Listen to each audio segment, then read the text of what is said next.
Is China's censorship getting out of hand? Sony and Microsoft are partnering up, and Outer Wilds goes Epic Store exclusive. I'm Timothy Tian, and this is the Weekly Roundup. China's never really been kind to violent content. Blood and gore had already been banned in video games, but a lot of companies were working around it by doing things like changing the color of blood. But they're getting even stricter now with this new regulation. Now anything that even remotely resembles blood is banned, and to really take their censorship to the next level, they also went ahead and banned the use of the word kill in games. We're already seeing a handful of developers making changes to comply with the new law, like PUBG Mobile changing their name to Game for Peace and modifying the death animation. And as you can see, it not only applies to new games, but games that already had a license to sell in China. Could this end up affecting other games going forward, not just in China, but everywhere else? Let us know your thoughts in the comments.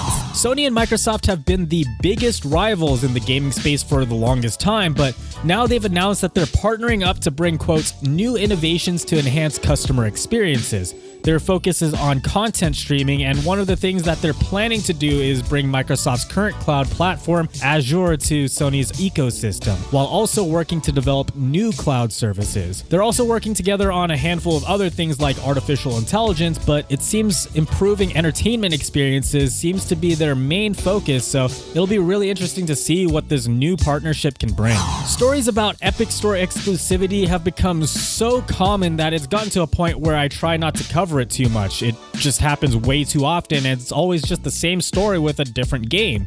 But what makes this one a little bit different is the fact that it was a crowd-funded game. Now, we've had crowd-funded games in the past go Epic exclusive as well, like Phoenix Point, which had a pretty predictable reaction. But now Outer Wilds, not the Outer Worlds, Outer Wilds has gone down the dark path. This is a game that hit its backer goal on Fig.co back in 2015. People had been waiting years for this and backed it expecting an immediate Steam release, and suddenly they went and decided to be a timed exclusive. Mobius Digital posted an update on their Fig.co page saying, quote, Outer Wilds will first be released on Xbox One and on PC via the Epic Game Store, with additional platforms coming later. Rest assured that we have read all of your comments, and our goal is to bring the game to your preferred platform as quickly as possible.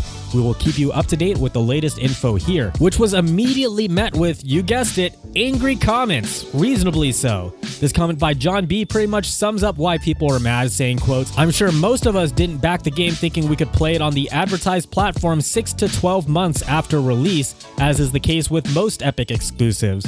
There's a lot of frustration in the community. We'd love it if you could address the issue, allow for refunds or something. We didn't pledge 4 years ago to promote bad business like the game's publisher's actions. I still want to support the dev team in this game, but nothing about this situation is right. Honesty and some information would go a long way right about now. There's a ton of comments expressing the same frustrations. It's one thing when people haven't paid money yet, and another to do this after taking their money. But what do you think? Let us know in the comments, and if you like our stuff, get subscribed and follow us on Facebook and Twitter. That's all for now, and I'll catch you guys next time.